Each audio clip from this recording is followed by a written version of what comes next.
Welcome back to Product Marketing Trailblazers.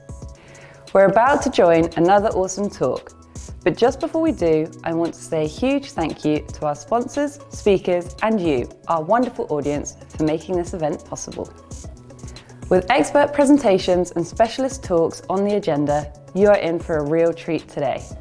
Please ensure you're sharing your feedback and asking all questions in the comments section of the video, as our speakers will be answering them throughout the day. After the event, a great place to continue the discussion is in the PMA Slack community.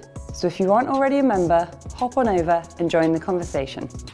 And if that's still not enough, then why not become a PMA Pro member and benefit from unlimited access to exclusive templates, frameworks, our entire library of event content, and much, much more. So with all that to come, let's dive right in.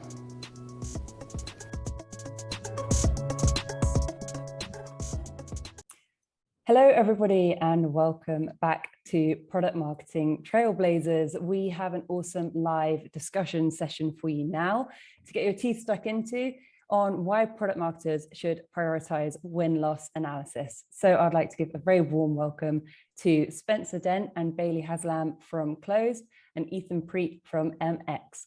So as this is a live session, please do add your questions and comments in the chat box section, and I'll be hopping on to put them to the team after their discussion. So over to you, Bailey. Thank you, Rose. I'm Bailey Haslam. I'm a marketing director here at Clozd. We're really thrilled to be here. I wanted to make a quick note that we're here with Spencer. We did have Andrew on the docket originally, but his wife is having a baby any minute here. So we are really thrilled to have Spencer with us today. Yeah, you guys got the lesser half of the Clozd founders. Sorry, everyone. No, super excited to be here. Excited to be partnering with PMA. PMA is a great institution, awesome organization. We've had good success working with them in the past, and I think it's a great tool and source of expertise and knowledge for a lot of product marketers, because product marketers, it's funny for us because we work with a lot of product marketers. That role, depending upon the organization you're in, is very different. So having a source of here's what product marketers are working on and this is what the best product marketers are doing is awesome. So really excited to be part of this event. We've got our buddy here. Happy to be here as well. Ethan Preet from MX, and also super grateful to be here. Love PMA, love the network of product marketers. I think if there's anything that product marketing really stands for, it's that collaborative group that's willing to network and to share ideas and concepts. And also a big fan of Clozd, so happy to be here with the team as well. Awesome.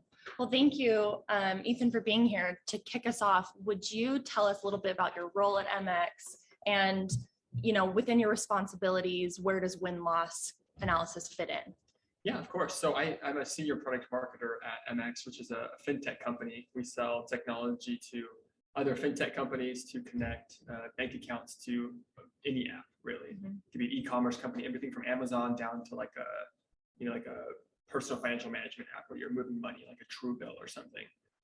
We also sell to a lot of big banks as well. And in terms of my responsibilities, I work a lot with, rather than just the individual products, I actually work with an entire segment of our business, which is specifically two fintechs. So it spans a few different products, but I think for us, win-loss really lives in the product marketing organization. And for me in particular, it's being able to tell these stories, saying, you know, obviously we have the qualitative or the quantitative data of here are the numbers, but how can we actually tell a story which is tangible, which we can take to other departments to say, this is what we're actually hearing.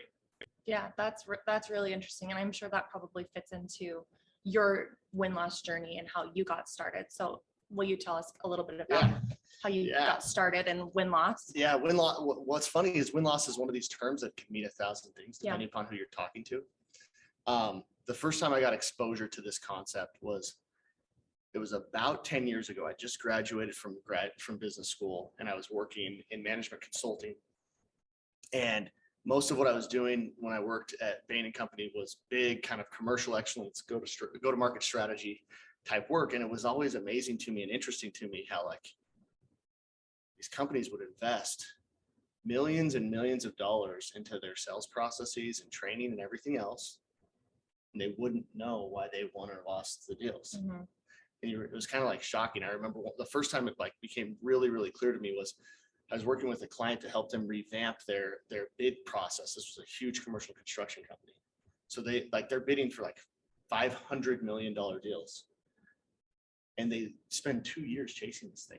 Wow. Like $1 million effort to try to win the deal. Right. And they lost the deal and they had no idea why. Yeah. You're like, whoa. So that was the first kind of exposure I got to it. And then the great irony is then from there, I went and worked at Qualtrics, which is an incredible company. Like they've revolutionized feedback from how do you operationalize things like customer experience and employee engagement from a feedback standpoint. And the great irony is as a feedback company, we didn't actually have good visibility into why we won and lost deals. And we went out to market and looked around and wondered why there wasn't a better solution. And that led us into the space. So in 2017, Andrew and I left Qualtrics and we started Clozd.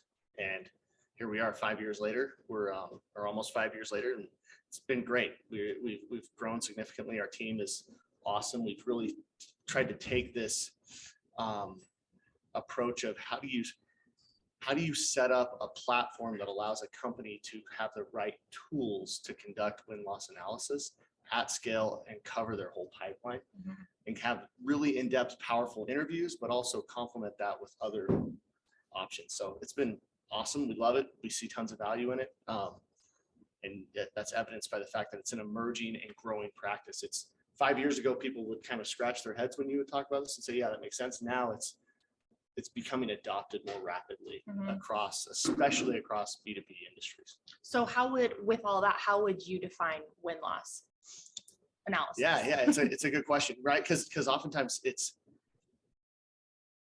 when I think of win-loss, I think of this is a systematic, operationalized approach for how you understand why you win and why you lose deals.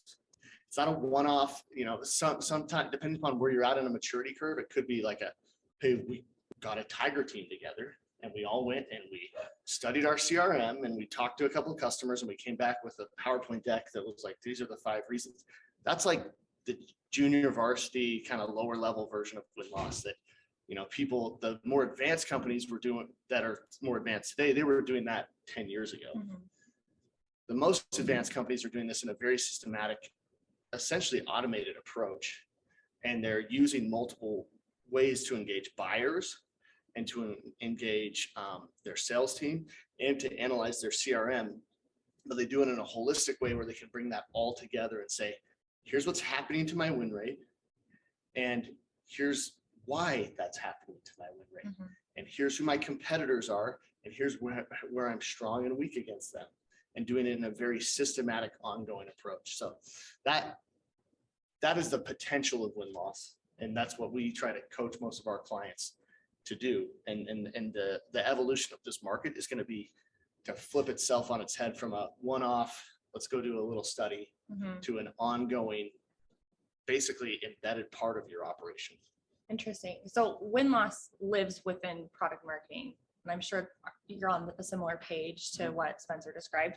How does how has win-loss enabled you as a product marketer to do your job better?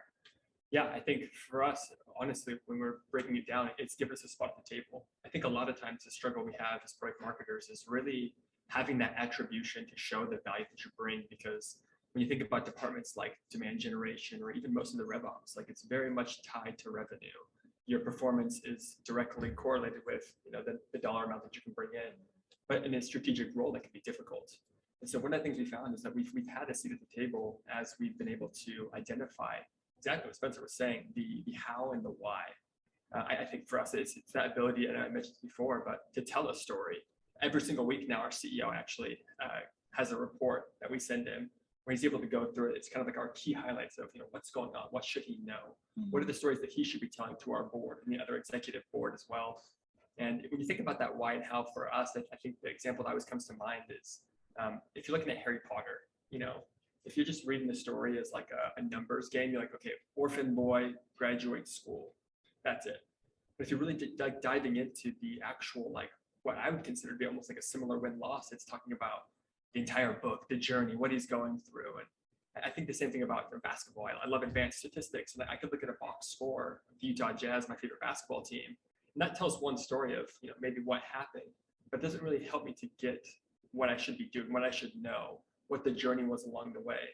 And so I think for us, like, it really has been just identifying what is happening, what is the how, what is the why, what are changes we can actually make in our organization, what are the needs that we have, what are the gaps that we're not seeing, what are the opportunities that we should consider. And that has given us the opportunity as well to not just go within our own department, but also cross-departmentally. Our corporate development team, our executive board, sales team, rev ops, etc. Yeah, that's awesome. Yeah, you're nodding your head. Do you have anything to add? Yeah, well, I think one of the mistakes that people make sometimes with win-loss is they think of it in a very narrow way. Like, I'm a product marketing manager. My job is to go out and help us figure out how our product fits within our market. Right. Right. Like, and they think about it in a very narrow way, and they think the job is done, when they've created the report that tells you that the job, that's only the beginning of the job, right? Mm-hmm. Like, a lot of what you want to be doing if you really want a seat at the table, you have to show how you can get that information and enable the rest of the organization. One of the things that we see at Clozd is how much win-loss is used by different leaders. Mm-hmm. Like, a sales team can use the win-loss, the information they gather from win-loss feedback, whether that's through a survey, whether that's through an interview, whether that's through just looking at their CRM and seeing what's happening to win rates, to enable their sales team, to train their sales team better. Hey, we won this deal because we did these things. How do we go replicate that from a skill standpoint? Hey, we lost these deals because our demo doesn't work for this industry, or whatever that happens to be. Let's go adapt and change that and scale it across. From a product standpoint, we're losing deals because our UI, or we're losing deals because our API doesn't work with this certain, or we don't have the right integration partners, et cetera. Whatever those things happen to be, capturing that, harnessing that from the voice of the buyer, and giving that to the people in the organization that can go run with it, it's key. And if you become that source, that conduit to the market for your organization, like, that is the seat at the table, right? And one of the things that I would say, and I don't say this to scare product marketers, but like, this is what we see. What we're seeing increasingly is leadership teams and investors, boards, et cetera. This is a question they want answered, and they want it answered in real time. Why are we winning and losing? What do we have to do to go grow? Instead of at 30%, at 38%, what do we have to do to displace this competitor, etc., whatever those things happen to be? That is a question that is being asked, and there's pressure on them to have that answer. And the right place for that to sit in most organizations is product marketing. But the challenge that some product marketers run into is they don't think about, how do you operationalize this feedback loop? How do you set it up so that in an ongoing way, you can have this feedback coming into your organization? Because if you set it up the right way, you're managing stakeholders, and you're doing it from a partnership standpoint. And it's less about, hey, give me credit because I stood up in this meeting and showed you guys a really cool PowerPoint, and more about, hey, I'm helping that information go straight from the buyer right to the people on your team that need it so that they can move, whether it's a product team or a sales enablement team, whatever. But the caution I would give product marketers is, this is something that we've actually seen, and it will either elevate you and give you that seat at the table, or if you're unable to execute on it, we've seen situations where companies have chosen to let win-loss sit in the RevOps function, or they've chosen to have it sit in the product function, or they've chosen to put it with a chief of staff to the executive team. So it's one of those things where there's so much value at stake for the company that it's really important that you execute it really, really well. So, and there's lots of resources out there to teach you how to do this and do it in a systematic way. But sometimes it requires a little bit of a shift in the paradigm from like, hey, I'm a project-based, kind of report-driven. Like, sometimes product marketers, especially that are stepping into the role for the first time, can be a little reactive. They're waiting to be told what to do instead of going and driving the value to the org.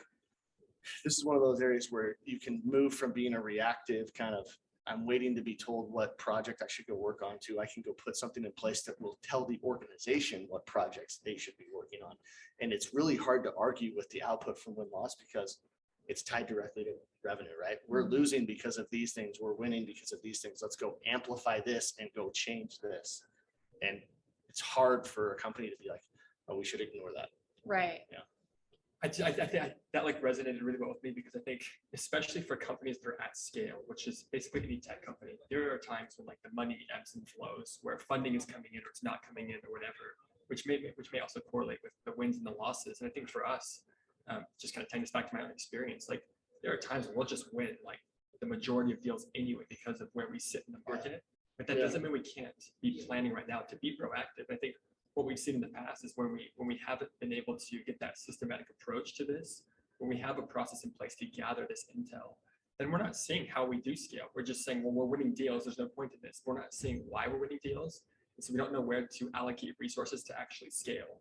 And if we don't scale with like the appropriate allocations to these things, understanding why we're winning, then, you know, in a few months or in a few years, as we start to grow and get these bigger deal sizes, it's going to collapse because we're not, you know, properly redistributed or whatever.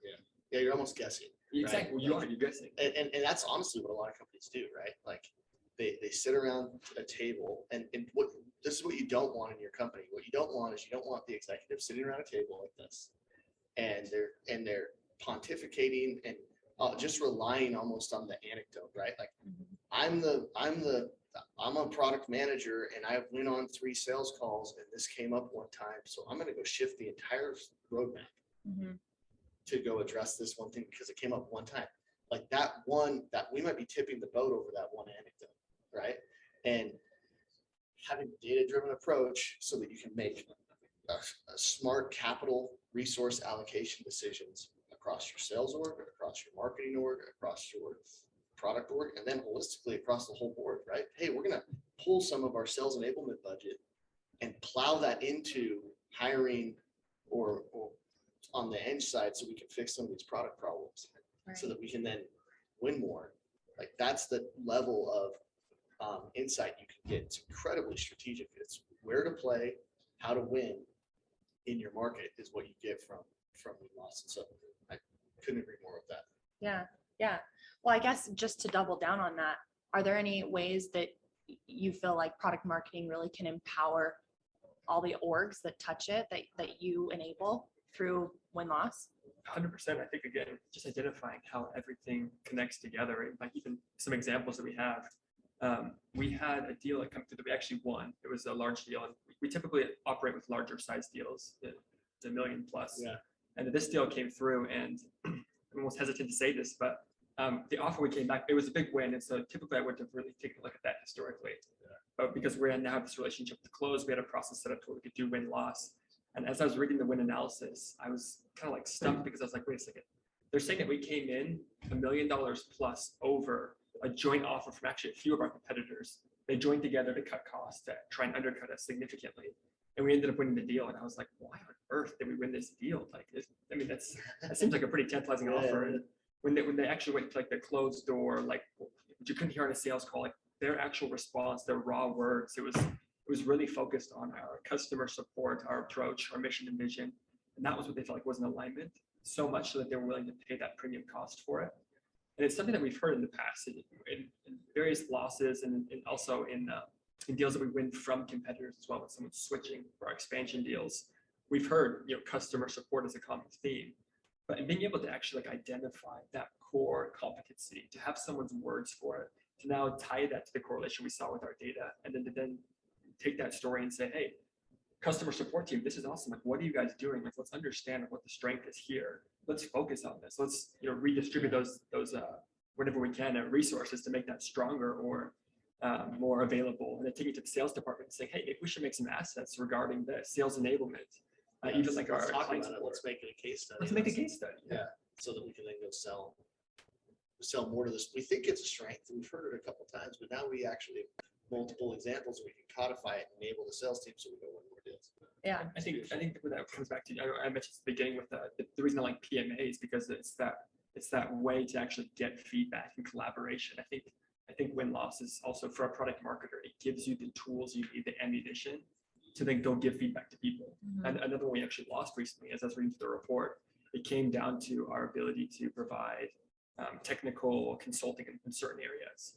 And the team that is supposed to be providing that didn't know. And so I was able to come through and say, hey, this has come up actually a few times now. Here seems to be the common themes in this story. Is this something you feel like we could look into? It's something that is it worth fixing? And we were able to make some quick adjustments there. And just like that, now deals are changing from L's to W's. Yeah. And it was such a small fix just because there was that clear, raw feedback that we could then take to them and say, you may not have seen this, you may not have been able to aggregate all of this feedback into one spot. And something you wouldn't have ever been able to really pinpoint what the problem was without doing a pretty, comprehensive approach to At least loss. not easily. Yeah. Yeah. Totally. And the approach for, but maybe this is something we can talk about real fast. Not every business is the same, right? Like Mhm. MX, like huge deals relative to other companies, Mhm. right? So you guys are interviewing, you're doing win-loss debrief interviews with those deals. Mhm. They're complex deals. There's a lot of decision-making. There's a lot of requirements. They take a long time to get through the pipeline. So because of that, the tool or approach to win-loss that makes the most sense is let's go do an interview. Not every company has that same approach, right? Some companies are far more transactional. Some companies, it's like our average deal size is 5K, but we have 10,000 of those deals go through our pipeline every single quarter. Well, it's not going to financially or feasibly make sense to go interview all those deals. So a good way to think about this is the way you diagnose and set up your win-loss program for your company depends upon the composition of your pipeline, right? So if you're a highly transactional, lower relative deal size company, those transactions by nature are a little bit less intense. They may not require a, full blown, let's go interview this person and really, or multiple people, right? Like we have some clients where their deals are so big that they'll have us go interview multiple people within one deal. But then we have other clients where we will just send more of a pulse win-loss survey because it's a fairly transactional, simple deal. A good way to think about this, to put it in your mind is think about it as a consumer, right? Like you can buy something online on Amazon, buy a pair of shoes. It's not that life-changing of a decision for you, right? So like you don't really, it would actually be kind of awkward to get on the phone with me and talk to me why you bought that pair of shoes, Bailey. Like you feel like you're like, I'm not sure I needed it, but I just thought they were really cute. Right. But when you buy a house or you buy a car, you take a longer amount of time. It's a bigger change. And it's the same thing with businesses, right? When they make smaller transactional decisions, they can give you feedback on why that made sense for them in a simpler way, typically through like a web form, right? Like type of survey. Whereas when they're making bigger decisions, tens of thousands of dollars, hundreds of thousands of dollars, millions of dollars, not only is that like they need to take time to thoroughly do that on behalf of the business and be diligent about it, but also this is like career defining decisions for them too, right? Like I screw up and I choose the wrong provider. Like that could be a problem for me here in my business, right? Like I don't want my boss and my boss's boss and all the other stakeholders to be like, oh, Spencer's the guy who chose the crappy software vendor that then, impacted our business negatively for the next year and a half. You want to be the person that they chose, that they put it in place, and we saw a huge uplift in that aspect of our business. So the reason I share that with you is as you're thinking about your business, be mindful that like the approach and the mix of how you approach win-loss should be tailored specifically to the composition of your pipeline. Right. Yeah. Well, then I guess with that, what are some challenges you see with companies that are trying to roll out a win-loss program? I'd love to hear what you guys have. I think depends on the business. Yeah. One of the biggest challenges I think that you got to get over is you got to make sure that you set up a culture of collaboration across functions. If the sales team feels like this is just a witch hunt to get them in trouble, you're dead on arrival. Like it's not even going to work. If the product team feels like you're going rogue on them, they're going to be like, I don't care what feedback you're giving me about the product because it's not, I didn't have any input on it. So you really got to make sure culturally and that you set up from the get-go alignment across stakeholders. Another thing that I think we see a lot is you need to think about it more systematically, but one of the challenges that companies get into is if they're doing this for the first time, they don't really know how to start. One of my favorite things one of our clients has ever said to us, he started the program for a company called Avalar. They've been a client of Clozd from almost the beginning.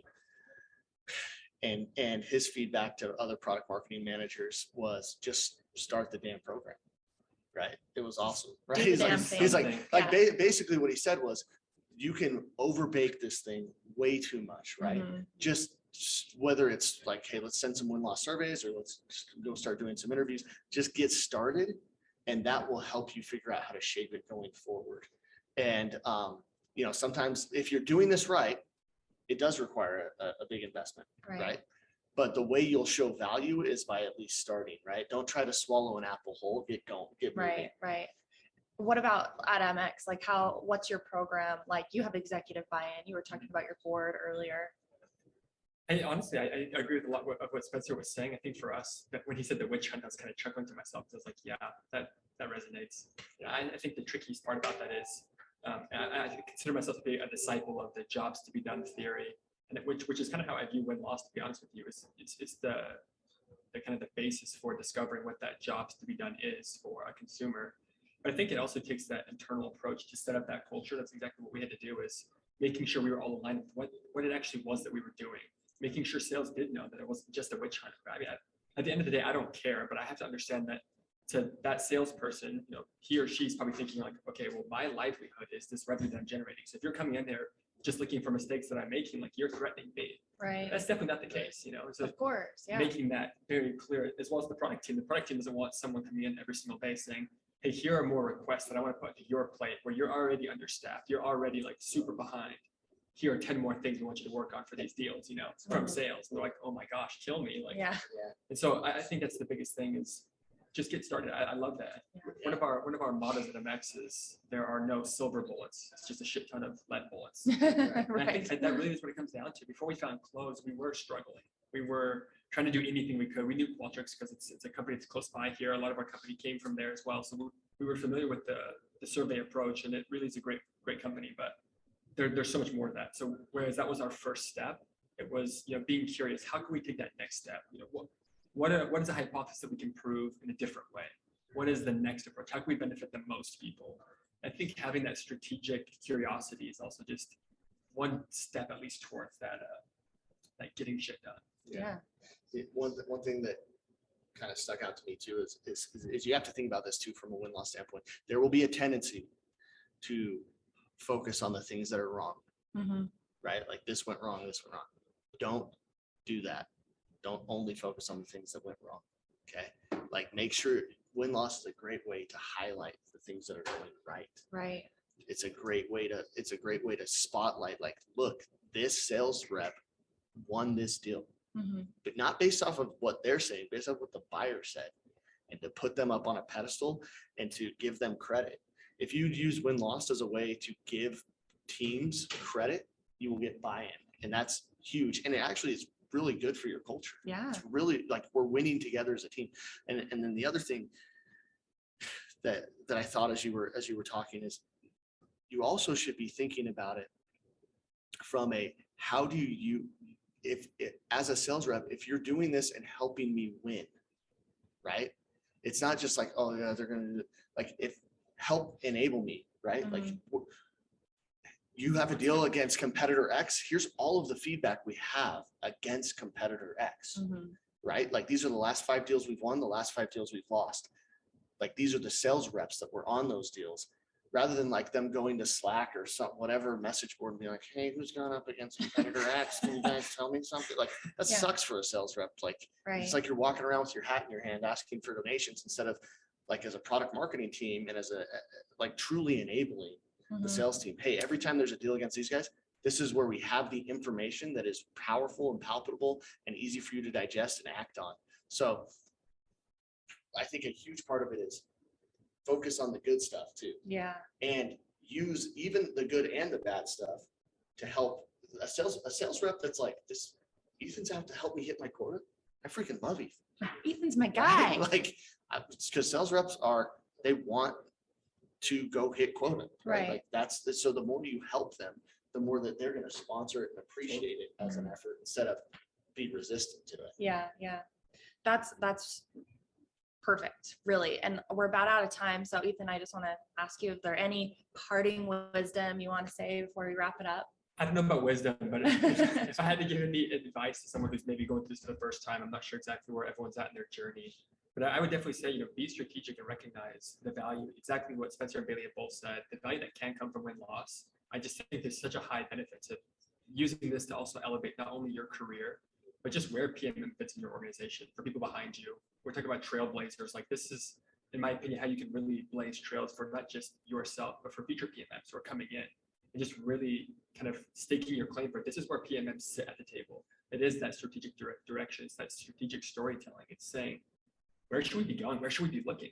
Yeah. What is our product vision? Like, where are we missing, or where are we getting an easy dunk or something? Yeah, that's awesome. Like the point of this session is why this should be a priority. It's hard to find another initiative in an organization that's more closely tied to revenue than win-loss. Yeah. Right? Like, why do we win and lose? And how do we go win more? Is like, honestly, the heart of almost any company. Right. Right. So that's why it's valuable for a product marketer, is because if you can be instrumental in helping your company win more, the credit will come behind you. You won't have to go seek it. Right. The credit will come behind you because, wow, dude, the product marketing team has really helped drive these initiatives for us. And you don't want to be the guy in your organization that is trying to get credit for everything you do. Those people are cancerous culturally. Yep. You want to be the person that people look at and say, I couldn't do my job without that person. And if you become that person in your organization, it's impossible to not get recognized. Right. Like that. Yeah. Well, I mean, I agree with everything you guys said. Thanks so much for having this conversation. I think this has been really awesome. I hope it's been really eye-opening and helpful for all of you PMAers that are watching. So Rose, we'll turn the time back over to you. Yeah, we may have gotten some questions. I don't know. Yeah, absolutely. There's a couple of questions I'd just love to put to you all. So firstly, I know you were touching on this just before, but we have a question that's asking, often sales execs just list price as the reason for loss. How do you encourage them to log real info of value? You want me to take that? There you go. I take. So I used to work in rev ops, sales ops. So I know that sales reps don't actually like to fill stuff out in their CRM. So the first rule I would tell you is be very mindful of what you actually are asking them to fill out, how cumbersome it is to fill out, and think really hard about what you're putting in there in terms of what you want them to actually do in closing out a deal. My advice to almost anybody would be, you want to collect less, not more, from sales reps. And the reason why is, A, you want your sales reps selling. You don't want them filling out reports. And B, the more they fill out, the more likely you are to get speculative feedback, right? The second part of the answer is reps actually don't know, right? They didn't make the decision. The decision was made by the buyer. And so if I was doing this, I would be thinking much more about how do I go to the buyer to get feedback from the buyer? And that's not a knock on the sales reps. Buyers don't always tell the sales reps, right? The buyers won't always tell a sales rep what they're thinking. This is a little bit of a poker game. But also the buyers might lie to the sales rep and say it was price when the reality is it was the sales rep, or the sales rep will just guess and say that it's price. Does that make sense? So I would think about it very much this way. Reps are a good source of initial information, but very dangerous to base any big win-loss initiatives coming out of win-loss solely off of what sales reps are saying. You need to go to the buyers. Yeah, that totally makes sense. Our analysis was exactly that. When we did our aggregate, before we started doing like a real win-loss, it was 100% of the time price and timing. And I'm like, what does that even mean? Like, Right. There's no way it's always this. Right. Well, and price doesn't, even if it is price, what does that even mean? It's the lowest hanging fruit. Price means Right. nothing, right? Because price could mean there's a value component to it. It could mean there's a pricing model issue to it. It could mean the way it's communicated is messed up. So that's not even really actionable either. So that's where I go back to that first point of be careful what you're even asking them to give you and how you ask it, because you might be setting yourself up to waste a bunch of their time and then get feedback that you can't do anything with anyways, right? So be really smart how you engage reps. Mhm. And there's a lot of stuff on our blog that we've written about that might be helpful. Mhm. I know PMA has some stuff as well that you guys can go engage with, but that's a big thing to me is like, if you're gonna take a sales rep down from prospecting and selling, it better be worth it. Yeah, absolutely.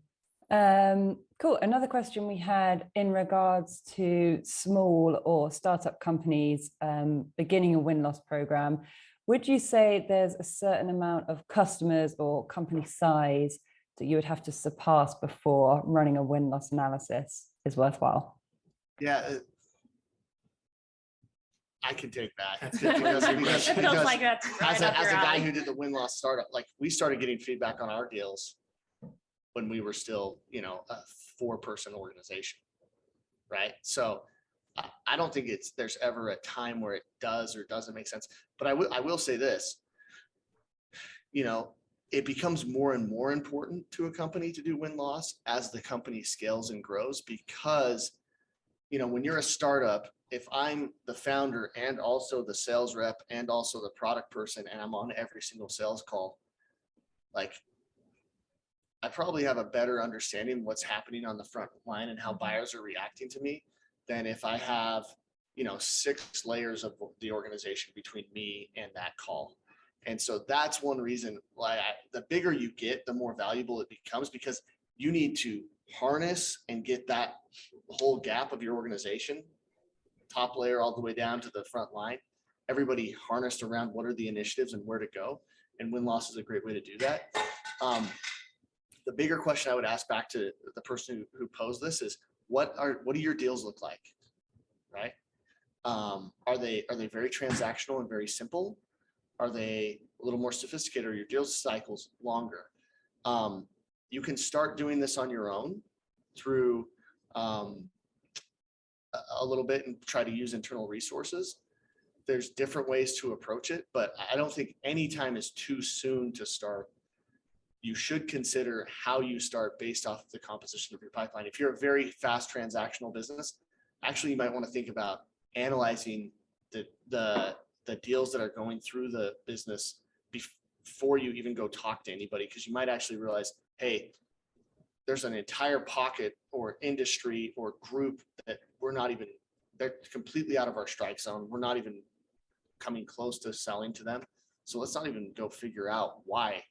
Like as a startup, you got to just be super aggressive on finding product market fit. So it's a long-winded answer, but I think the biggest answer is start sooner than later, because you'll find value in it, but also be careful to not necessarily over-index too much on formalizing and building something really robust, because as a startup, you're going to move and change very quickly. Most of the companies that are engaging a third party like Clozd are typically like $10 million in revenue plus. So they're starting to get big enough to where they want to get more of that frontline insight. They have enough traffic going through their pipeline to where it makes sense for them to engage a third party. Like our clients include companies like Microsoft and Adobe and SAP and Salesforce, but we also, a lot of our clients are what I would call like mid-market, kind of moving out of the SMB.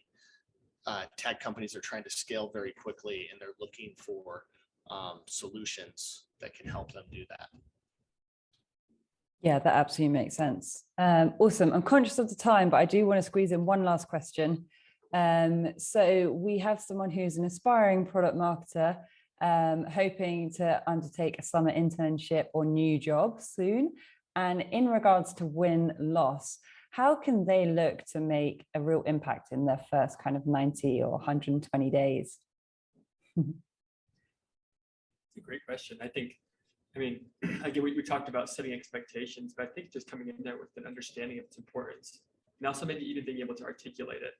I know previously we were talking about the sales team and making sure we're all on the same page as you're trying to establish a culture. One of the things that I've tried to really communicate is that we're trying to gain the clarity to sprint. Because I think one of the challenges you have is if you're running somewhere but you don't know where you're going, it's really hard to fully commit to it, because you're like, well, I could run 2 miles in the wrong direction, then I have to run all the way back and then correct where I actually want to go. But if you know that you're going from A to B, like, you're willing to just go as fast as you can to get there because you have that confidence. And so if an intern is able to come in and say like, hey, I think this is really, really important. Maybe these are some of the things that we could do to help. This is what I think I could do to help you and you and you. And now you can go to very specific departments and say, this is the value that I can bring to you in these first 90 days. Would that be valuable to you? Now it's less of a question of like, what can I do to help? And it's more of a, hey, how can I get this done for you to help you? I think people are like, heck yeah, like I would love to have that help. Yeah. If I got hired as a consultant, maybe this is one way to answer the question, because an intern's kind of like a consultant, like this is a temporary thing, come in. If I was hired as a consultant, I would go and I would do like almost like a diagnostic of what are we doing for win-loss, what have we been doing, and come up with and then versus what does best practice look like for a company like ours. And you're not going to, and try to get it started by the end, right? Because I think within a 2 to 3 month period, you could come in and you could diagnose, here's our win rate, here's how it's changing, this is how where it's stronger or weaker across different pockets of our business, and then be able to say, this is what we're doing to capture win-loss feedback or what we're not doing. And these are some things that I would suggest that we launch. That's something that you could totally do in 2 to 3 months and come with a really strong recommendation for how you would do it in an ongoing way. And I think, and if they are doing it, then maybe you can identify ways to tweak it or improve it. But I would think about it very much from how your ultimate goal is to say, this is where we're at, and this is what good looks like. The crazy thing about win-loss is it's a very quick moving space. The analog I would give you guys is it's like 10 years ago, companies hired little boutique consulting firms to do NPS surveys, right? And now companies just have all this automated stuff to go collect NPS, right? That's what's happening to win-loss, right? Win-loss is going from a few years ago, companies would just hire like an outsourced, person or small boutique firm to do win-loss interviews on their behalf. And then they would do some stuff in their CRM, and then they would do some other stuff. And then they would pull it all together into a PowerPoint presentation and do a quarterly business review to talk about it. But it wasn't like actually part of how you ran your business. That's changing. It's now becoming part of how you run your business. So capturing that vision of like, this is what good actually looks like, and then figuring out where you're at on the journey to get there and making the recommendation for how to get there is kind of how I would think about approaching it. Because I think in doing that, you'll be able to really open some people's eyes of the value that it can bring. I love that. And last plug with that, whoever asked that question, I would bet money. There's a book, Indispensable by Monday, but if you were able to go into any company and to set up a process like that and to add that value, I would be shocked if they didn't offer you a job at the very end. Because that is such a high value. I mean, at that point, they can't afford to get rid of you. Yeah. Absolutely. Some great advice there. I just want to thank all of you again for sharing all your thoughts and wisdom and for joining us. And everyone, do stay tuned as we are launching right into the next panel discussion now. So thanks, Spencer, Ethan, and Bailey. Thanks everyone. Rose. Have a good one.